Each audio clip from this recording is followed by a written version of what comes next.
起来！起来！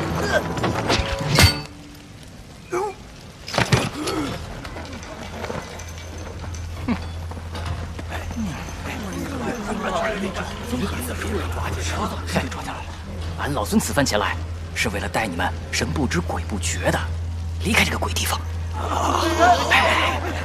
别出声啊！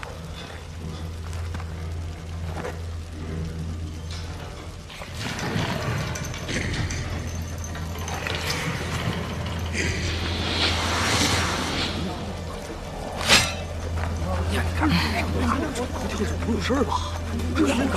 这怎么着啊？这谁？还能这么高？赶紧跳啊跳啊！这这么高，谁敢跳啊？来，让开！好了，看我的！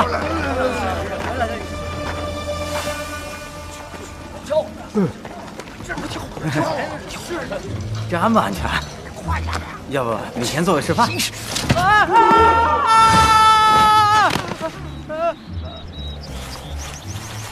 没事，成功了，我成功了！大家伙快下来吧，没事了。快！哎呦，快点！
算是大功告成。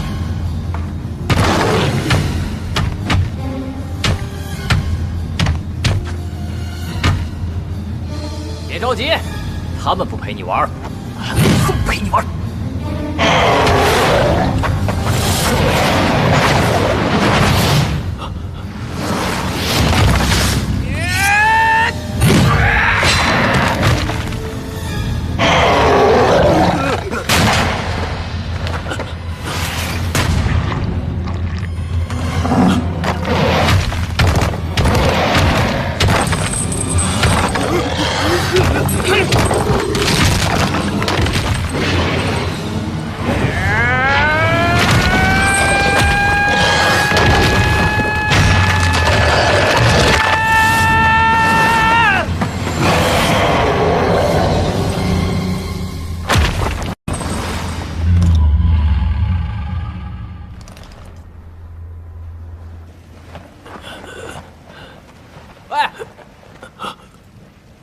说你的，他们都走了，你怎么还不走啊？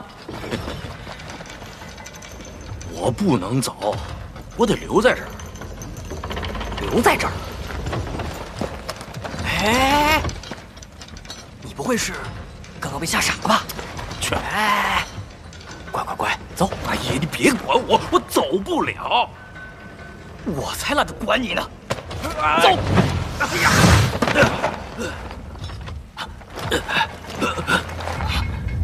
天府印，说，你到底是谁？我都已经跟你说了，我不能出去。你这猴子是要害死我吗？天府府印又如何？既然结界出不去，那咱就从南天门走。走！你不，哎呦，我要回去。大仙，你明知道是天符印，你救得了我一时，救不了我一世啊！俺老孙受人之托，是要将所有被铁明星君奴役之人全部带走，一个也不能少。给我走！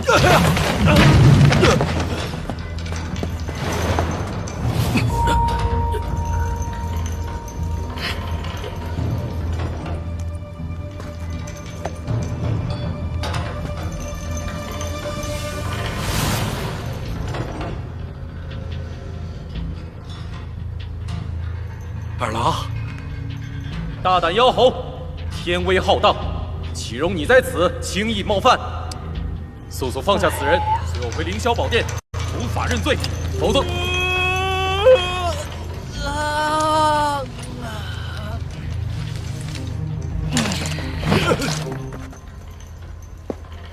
说来说去，还是那几句台词，听都听烦。不就是打个架吗？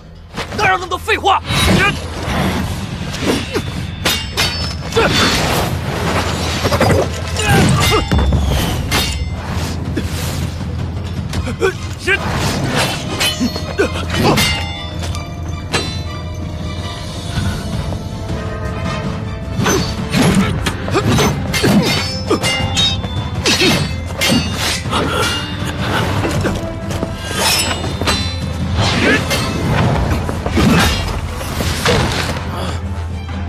快走！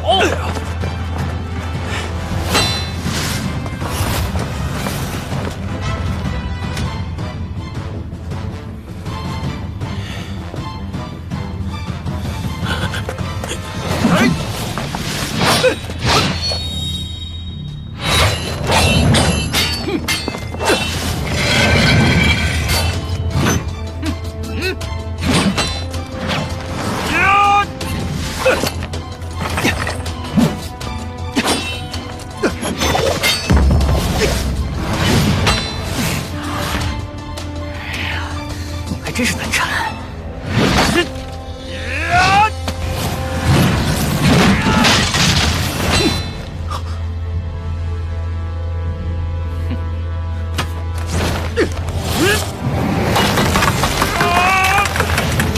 现在该轮到我了。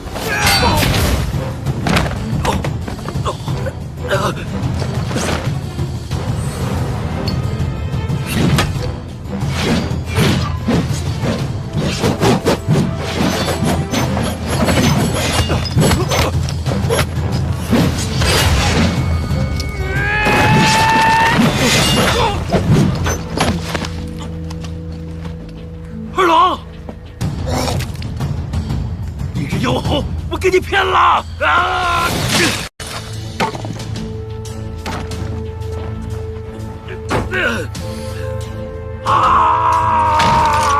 哎，你想干什么呀？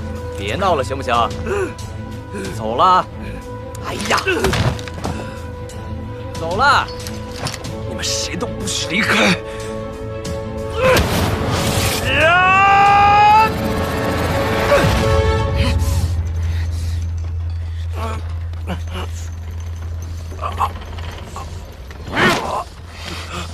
想死，老孙就成全你。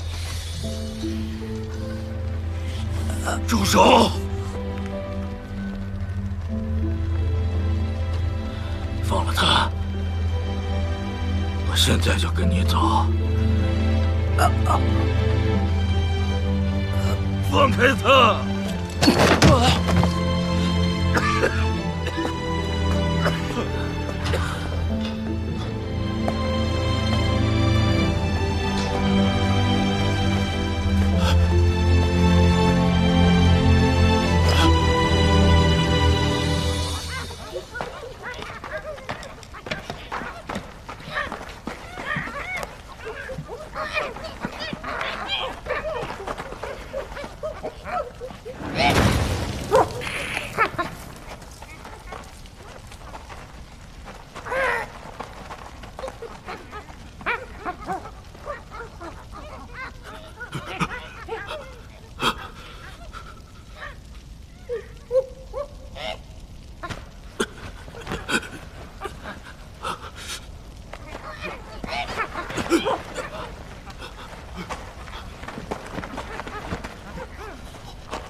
俺老孙曾听闻过一件趣事，说是那天上玉帝的妹妹云华仙女，暗自跟人间的一介穷书生私会。哎，你说这私会倒也罢了，她居然还诞下一子。哎，后来呀，这云华仙女自知羞愧难当，独自去那桃山逍遥自在，却空留下夫君和儿子，在天庭受苦。哎，你说这件事情到底是谣言呢，还是确有其事呢？啊！你若再抹黑云华仙女，我就跟你拼命！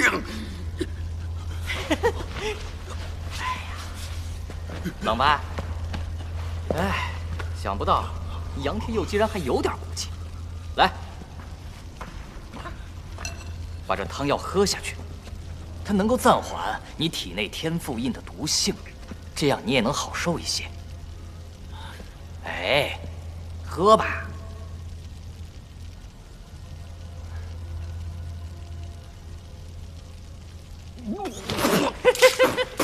这什么鬼东西啊！这可是俺老孙的童子尿。哎，有没有觉得你现在体内热流涌动，已经舒服多了？你什么你？俺老孙这是在救你的命。救我？你有什么本事？哼，你可别看不起猴子。虽然我解不了你身上的天赋印，但是我知道谁能够解得了它。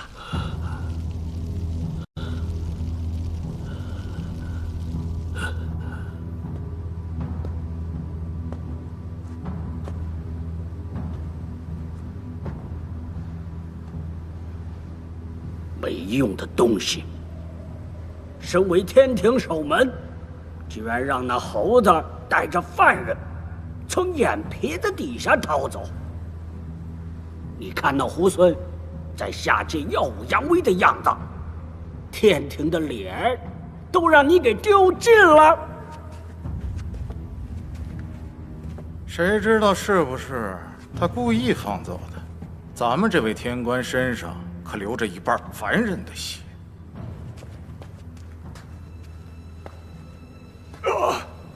禀行君，老朽愿带天兵去往那花果山，与那破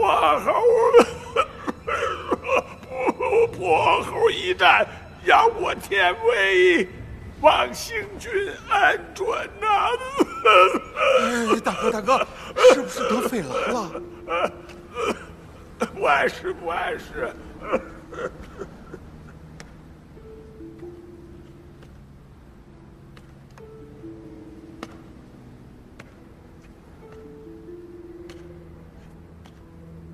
杨戬，你来天庭多久了？已有500余年。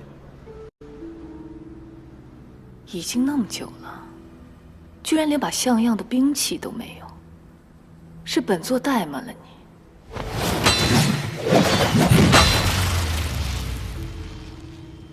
你的生父曾犯下天地难容的大罪，众神慈悲为怀，命他在绝求之域勤劳体修，积善消业。可惜他终究只是一介凡人，如今却又是错上加错。杨戬，你作为他的儿子，可否帮帮本座，帮本座好好劝劝他，劝他迷途知返呢？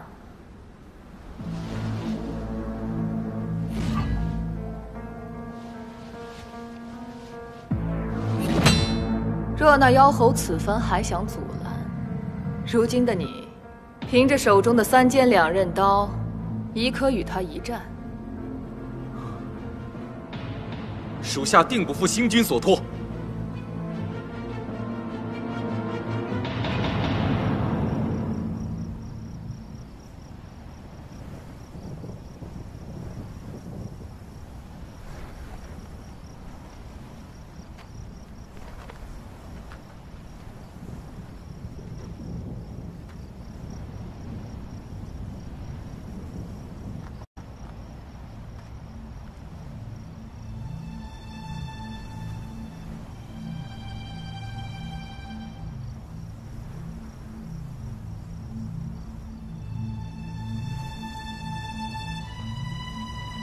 说起来，这里也曾经算是东陆各州里少有的繁华之地。你相信凡人可以夺造化之能，进而修仙长生吗？但是他们相信，要不是因为有琉璃阁下，恐怕这些人至今都还被蒙在鼓里。琉璃，琉璃是谁啊？他本为铁面星君的人格所在，与之互为一体。由于不满自己神格的所作所为，故而在那场诸神之战化身为琉璃，与自己的神格兵戎相见。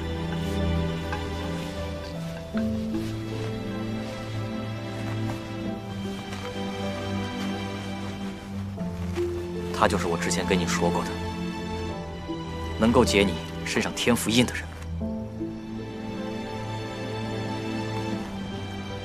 而这些，都是在那场诸神大战中的幸存之人。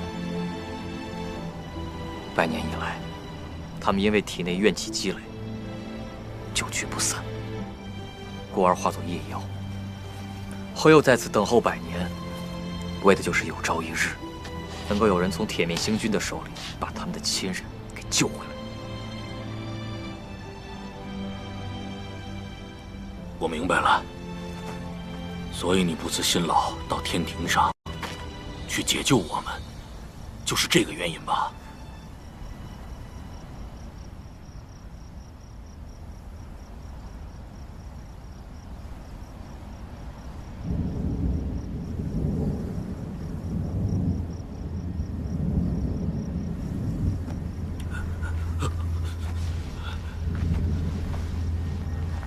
我们在这儿还要待多久啊？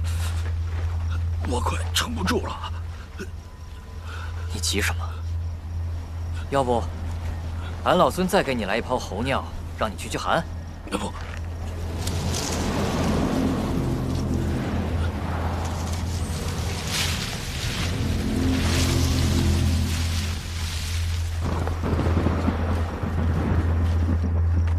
这里不会有鬼吧？他们来了。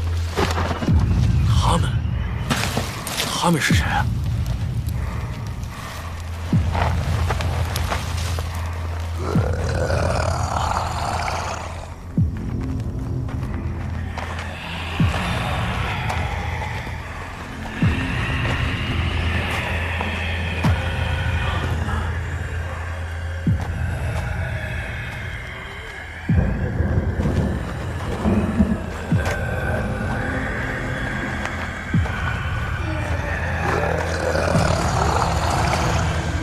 妖怪，妖怪呀！都是妖怪，妖怪，妖怪！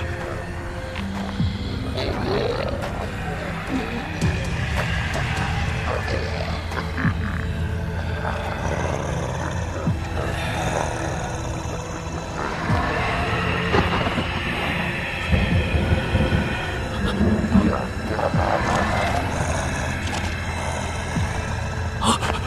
铁面星君！哎。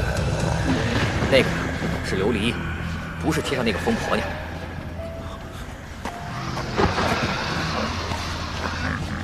琉璃姐姐，补天石，听说你也有自己的名字了。菩提师傅说我心猿意马，赐名悟空，是希望我收住元心，悟得空境。悟空，那我所托之事，你可办成了？只需等着便好了。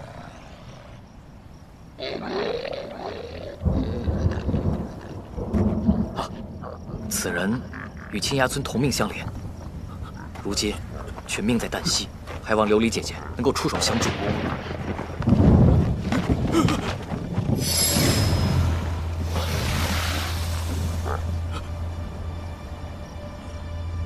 天符印。他永远是这样，妄图掌控所有人。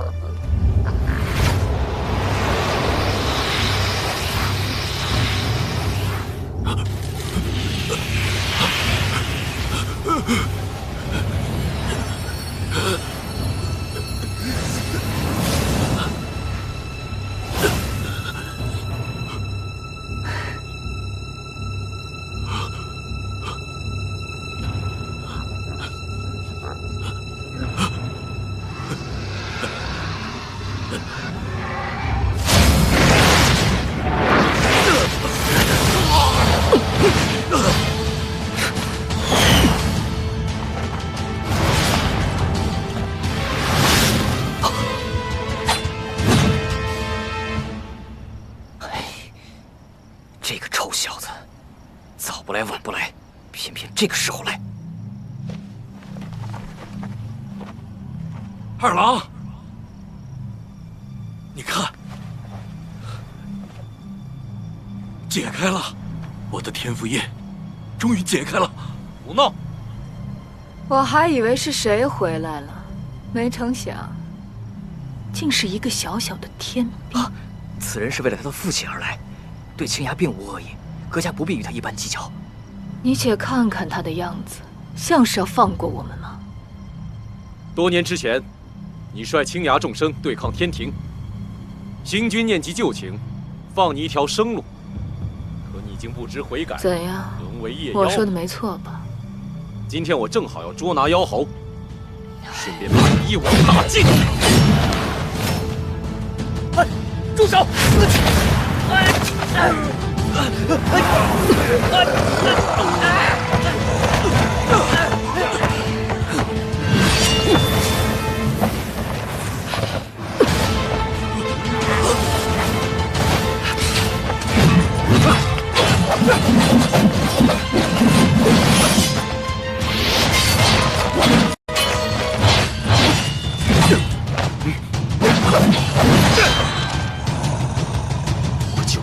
我灭不了你！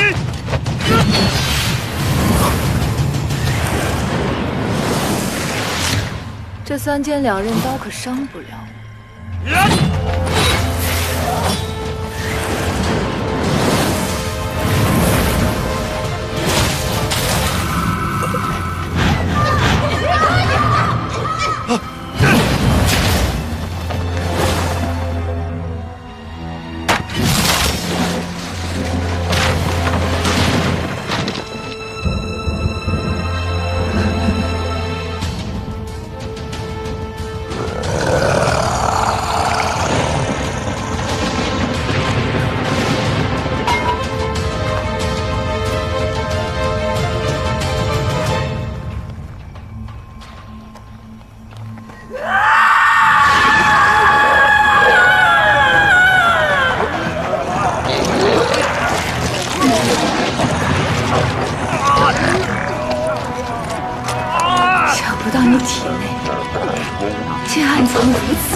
原来，连你自己也不知道。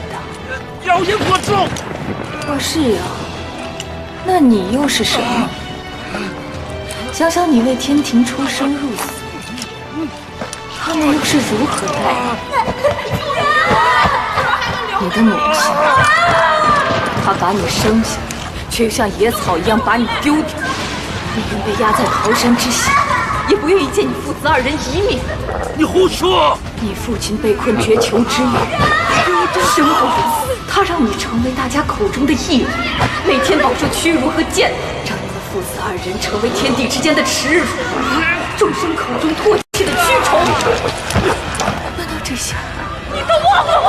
二郎，你别听他胡说，你母亲会保你一生平安，我才自愿被压在桃山之下的。没错，就是这股力量，你越是愤怒，就越是强大。其实，就让我来助你摆脱这场宿命。给我醒醒！他为你日日夜夜承受天劫之苦，是要让你在此自轻自贱，还是要让你好好活着？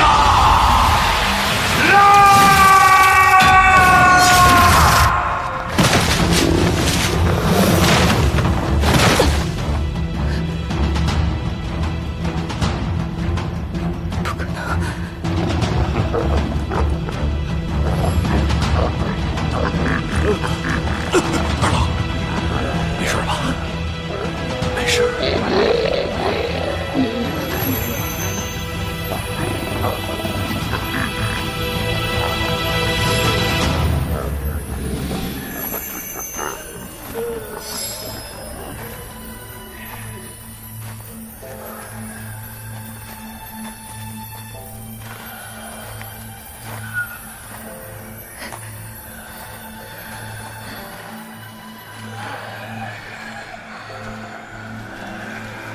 月球之域的百姓，他们回来了。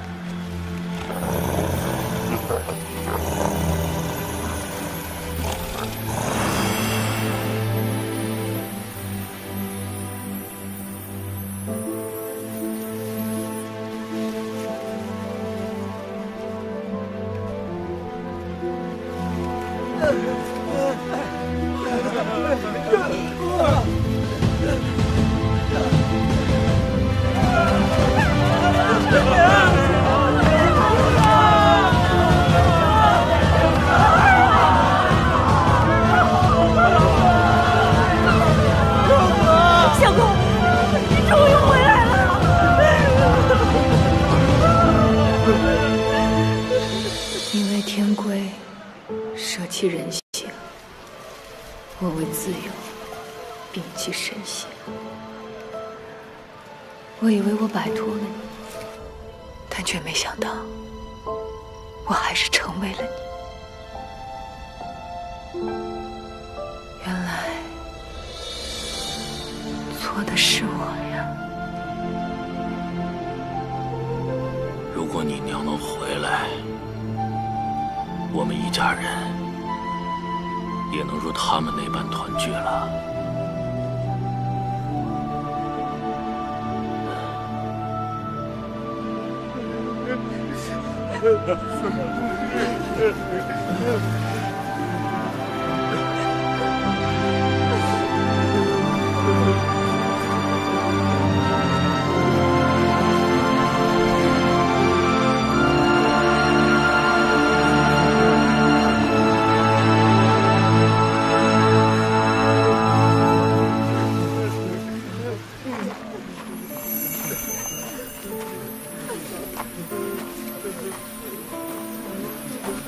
守住啊！小妹子，我还要缠着你。杨子，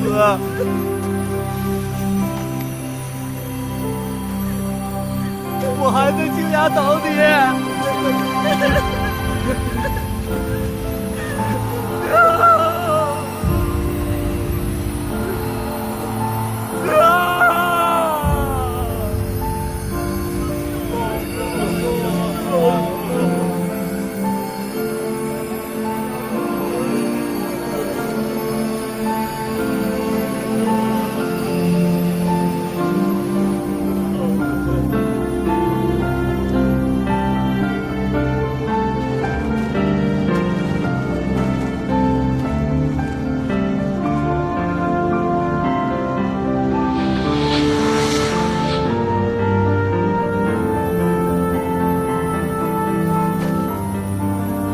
全路布满荆棘，答应我，无论如何也要走下去。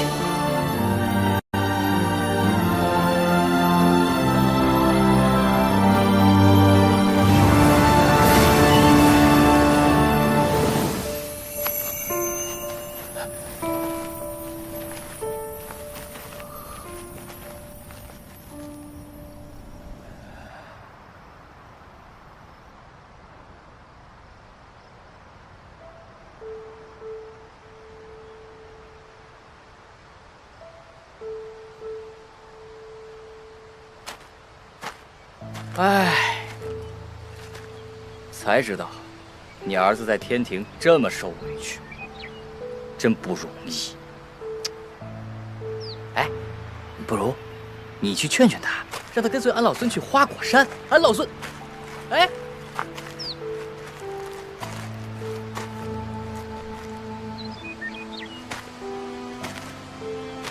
二郎，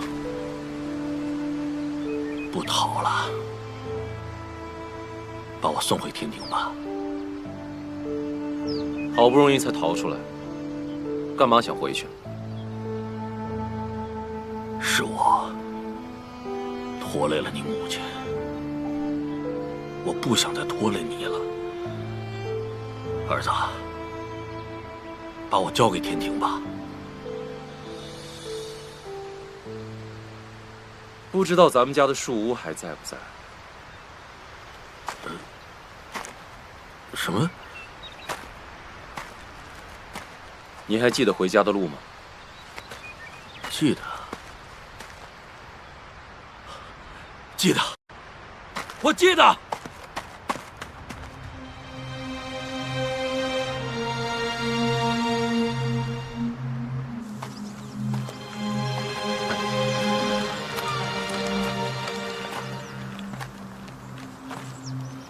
没想到有生之年还能回来。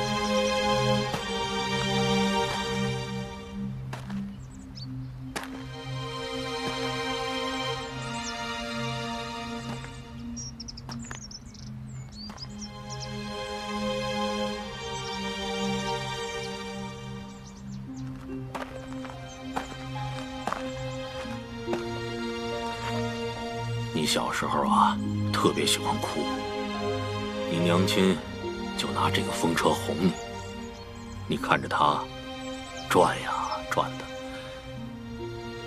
没想到一眨眼的功夫，你都这么大了。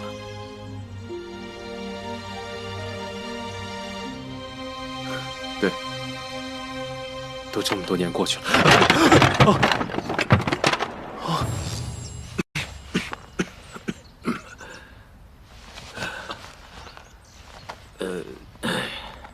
应该还能修的吧？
条件有限，今晚啊，先对付一顿。爹呀，明天好好的给你露一手。来，尝尝咸蛋如何？我听老君说过，娘在天庭是掌管八风消息、五运气候的风神。是啊，风虽无形，但无处不在。每次风起时，我都会觉得是你母亲陪在我身边。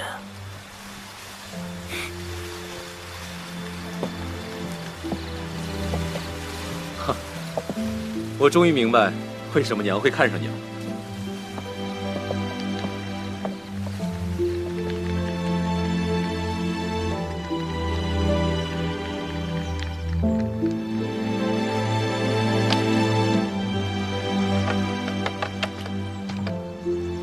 爹，修好了。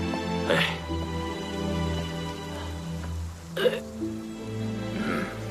还可以吧？啊，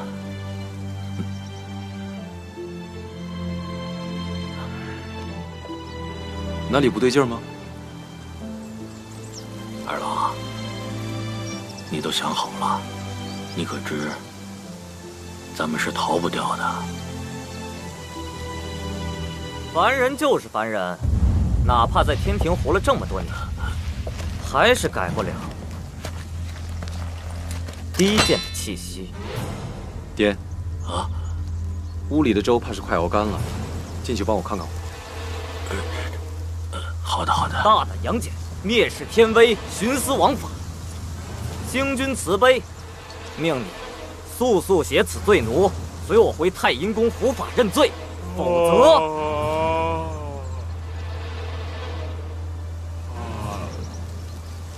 原来是这种感觉啊！果然好啰嗦。正好，早就看你小子不顺眼了。哎，打归打，你要是敢把我院子里的东西打烂的话，我可绝对饶不了你啊！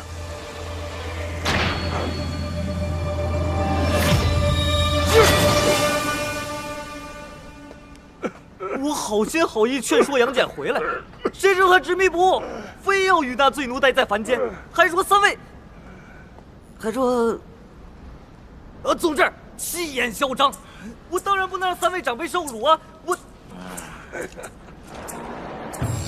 他若不是仗着有神兵在手，凭他一个小小的天兵，怎伤得了我？反了！杨戬只怕是要反了！来人呐，随老朽下凡去捉拿这孽畜！抄家伙！这君，来人呐，快送到一仙那儿去看看！真君啊！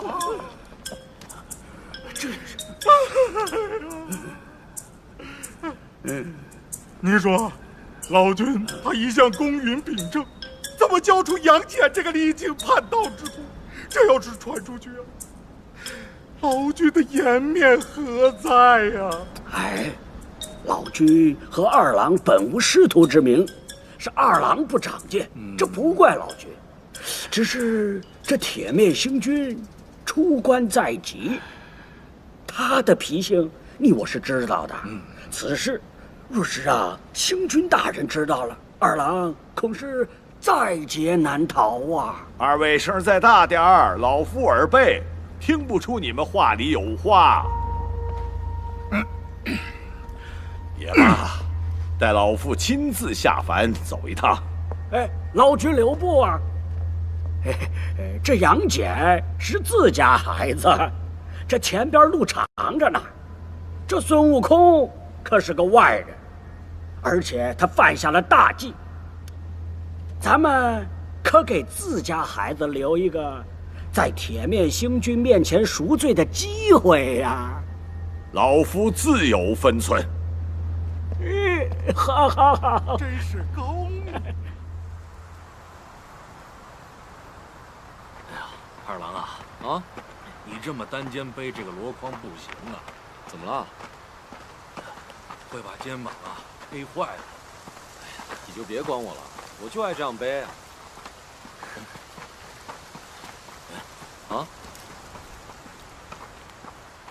那位老先生在干什么呀？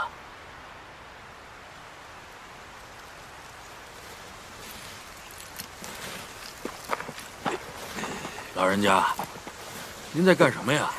需不需要我们帮忙啊？几年前，我偶遇这条小鱼儿，甚是喜欢，把它养在水缸之中，日日以谷物为食，悉心照料。却不想，它长大之后啊，竟对外面的世界心存念想，总想找机会离开。小鱼啊，小鱼，你只知道外面的世界好，却不知道你离开了水，只是死路一条啊！我来帮你吧，爹，你腿脚不便，早点回家吧。老人家我来帮就好。这样也好啊，免得他伤心失神，再出什么差池啊！老人家，您节哀啊！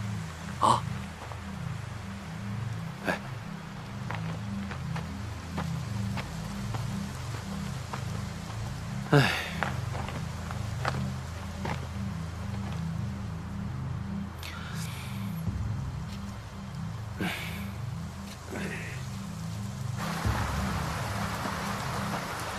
老人家，你到底要我背你背到什么时候啊？哎呀，你背我这一点就嫌累了，也不想想小的时候是谁整天把你背在身上。怎么着？如今有了老爹，就不要老君了吗？唉，老君啊，我既然把我父亲带到这里来了，就不准备再回到天庭去了。我更加不会让我的父亲回到那个暗无天日之处。杨戬啊，杨戬，你当真要做那个可死的鱼吗？或许对于他们来说，就算是稍纵即逝的自由，也总比一辈子关在那个小小的水缸当中要宝贵得多。自由？哎，看来你已经见过琉璃了。你们只知道铁面星君为达目的不择手段，却不知道曾几何时，他也时常将这二字挂在嘴边呐。哼，他高高在上，他又怎么会知道这两个字对芸芸众生的意义？他比任何人都懂。100年前，玉帝让铁面星君代统3界秩序，掌万物法则。后来，星君发现他内心的人格对众生存有怜悯，而这怜悯之心却在偷偷地影响着他的判断。于是，他决定留神格，舍人意。自此，才有了你眼中这位杀伐果断的铁面星君。怎料那被抛弃的人格流落凡间，以自由之名化身为众生拥戴的琉璃，对抗自己的神格铁面星君。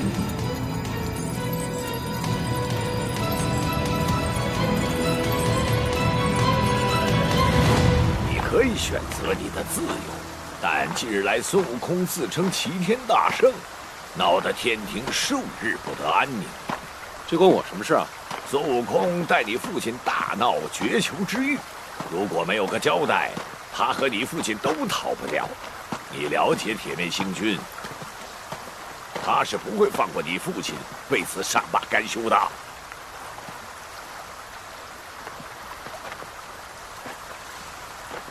只要你让孙悟空认罪伏法，便可戴罪立功。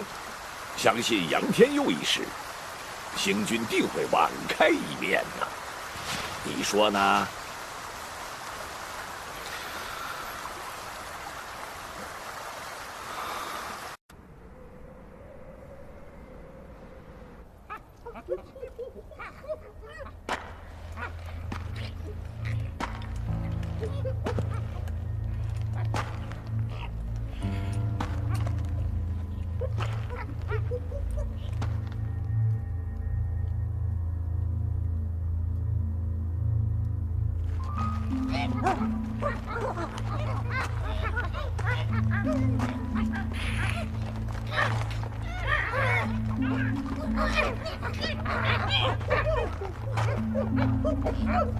孩儿们，此人与我是旧相识，孩儿们都散了吧。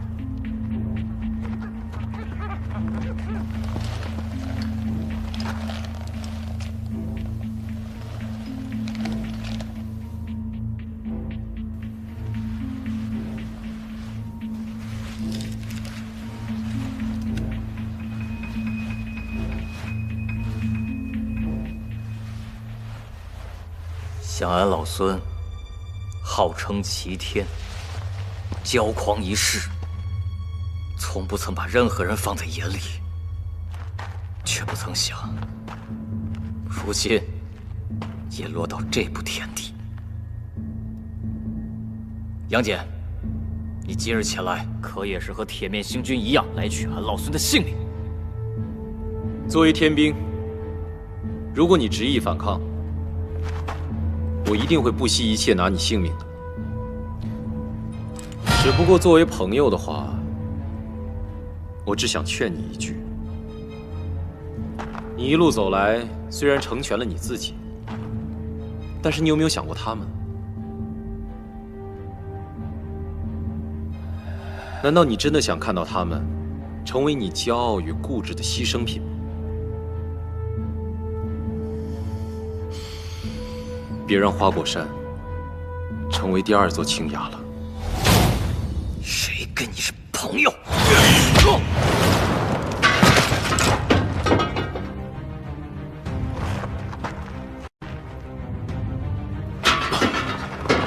拿起武器！你们这些臭神仙，少在俺老孙面前装孙！你只是喊罢了，你在喊你自己，连区区的花果山都保护不了。你给我闭嘴！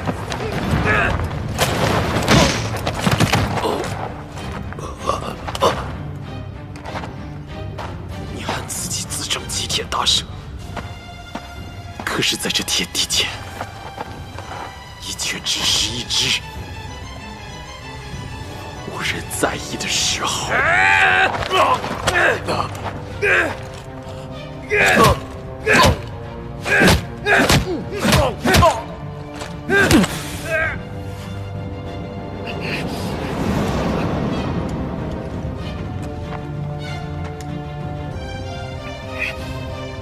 你连自己都不敢面对，怎么就保护他们呢？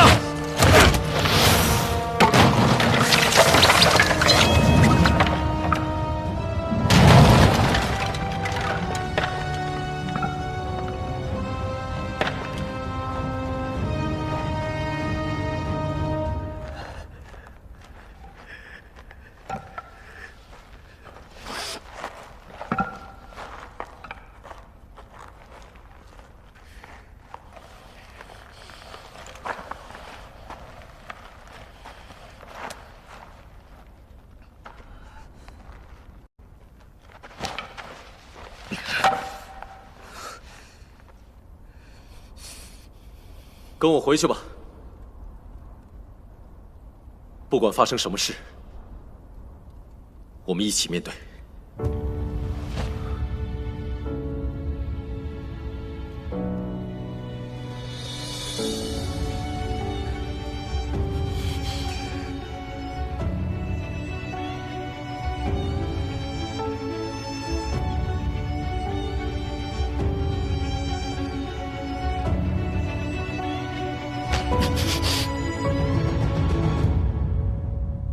杨戬，你奉星君法旨下凡，却因留恋凡间，误入歧途。好在你及时悔悟，将孙悟空带回天庭，也算是功过相抵。日后还望你好自为之啊！杨戬，谨遵老君教诲。起来吧。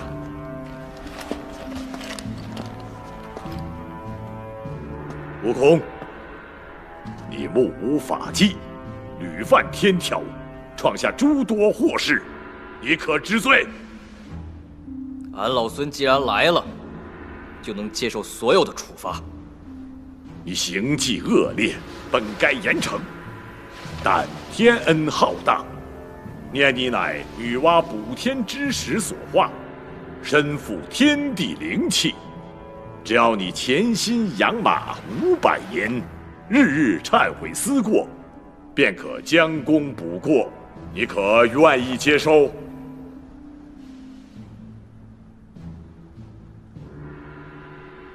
愿意。孙悟空，你还不下跪谢星君大恩？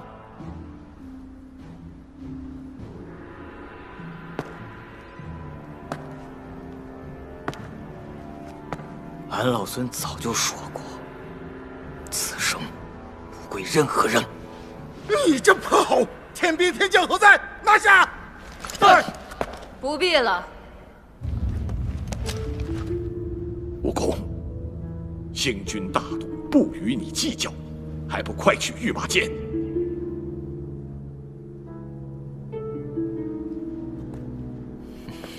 慢着，孙悟空，告诉本座，你与琉璃口中的自由实现了吗？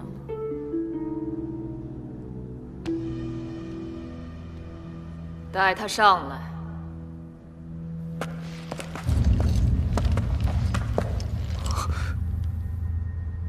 逃不掉的，阿牛，谁都逃不掉的。我们有生有世，都要被困在这绝球之域里头。站起来！再也回不去了。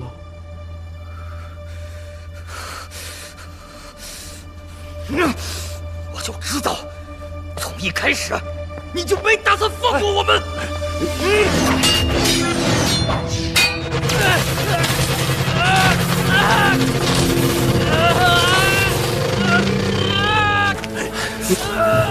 杨戬，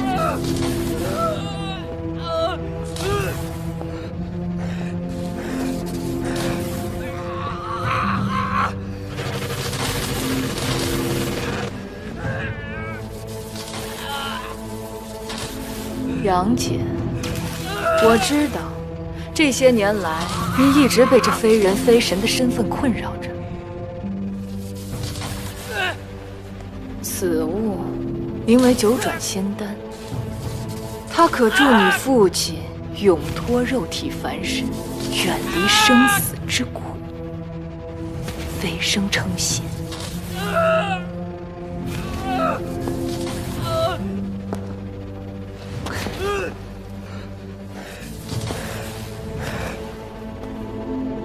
杀了他！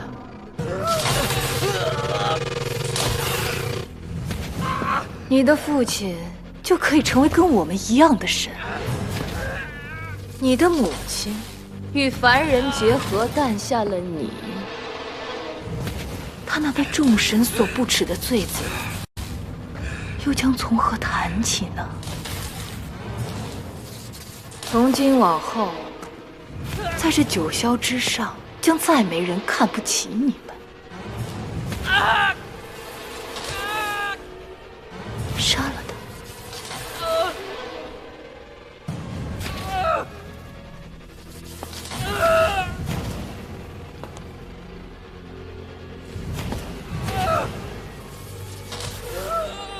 我从小到大都遭众人白眼，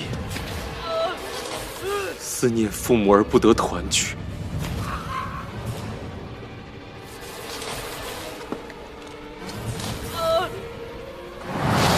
你的路算是走完了，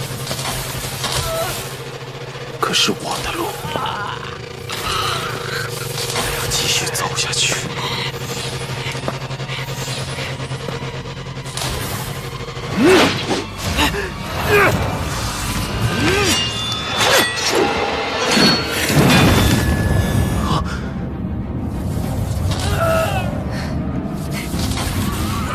这天地间怎会有如此好事？凡人永远都只是凡人，不可能成神。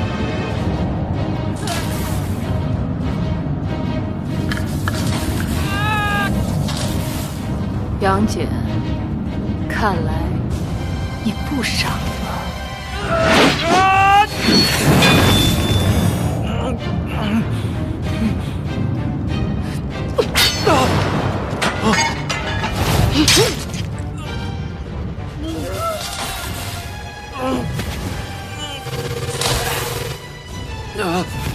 明明可以成神，为什么要自寻死路？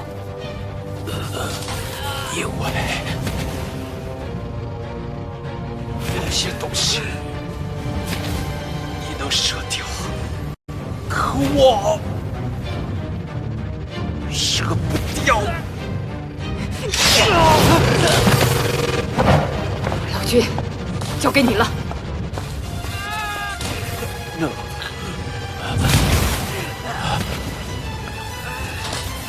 二郎，你命中定有此劫，你可要安然度过呀！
这就是他与天作对的下场。你教会他们自由，却将他们推入万劫不复的深渊。孙悟空如此，整个青崖村亦是如此。是你害了他们。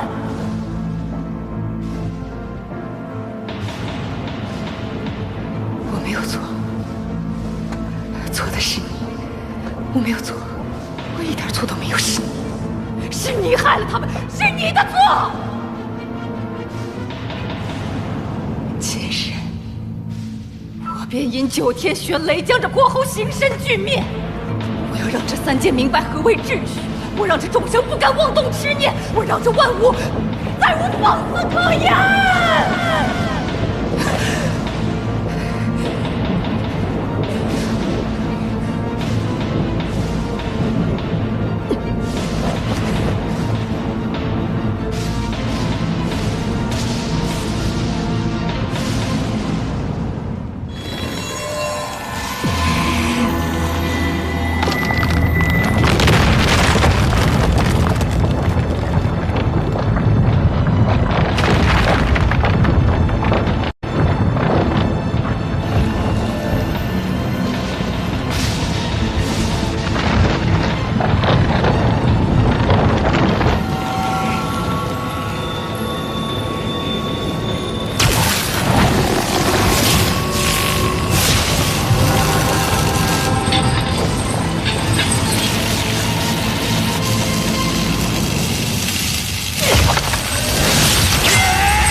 二郎，你怎么了？娘，为什么他们总欺负我？为什么每次错的都是我？来，二郎，娘和你一样，曾经他们还说娘错了。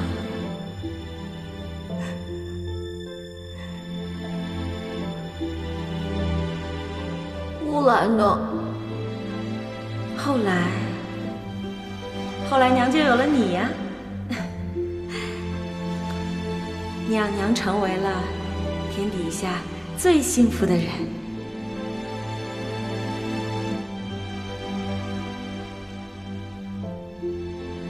娘当年没有放弃，二郎，你也不要放弃。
怪本座一时疏忽，竟让你这孽障开了天眼。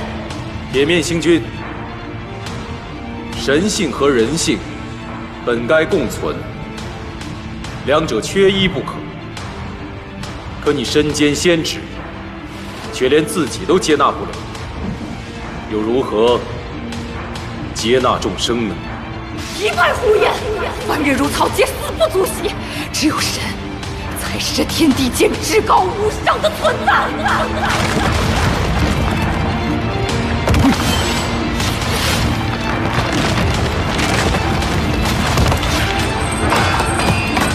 杨戬，俺老孙来助你一臂之力！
天庭无道，食言而肥。今日，俺老孙就要彻底毁了他，让众生不再受那官制之苦。一切都是铁面星君所为，与天庭无关。你若将其毁掉，便会引来三界动荡。哼，三界动荡又如何？这天宫，俺老孙闹定了。若你执意如此，那就先打过我再说吧。后来的故事，大家就都知道了。倒霉的我被如来佛祖压在五指山下500年，说是让我等一个东土大唐而来的取经儿。取经儿，不就是和尚？我才懒得等呢。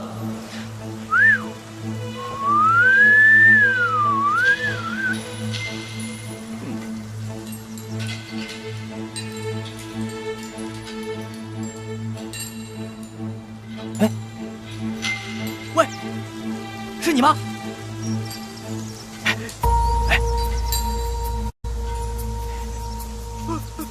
妖怪啊！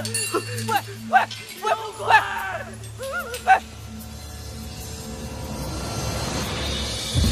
还有杨戬，哦不，现在大家都管他叫二郎神。他嘛，还是老样子，不过身边多了一条狗。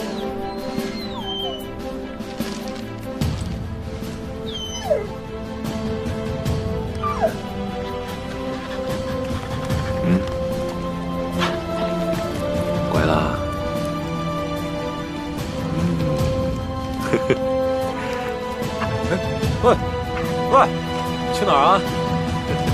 等等我啊！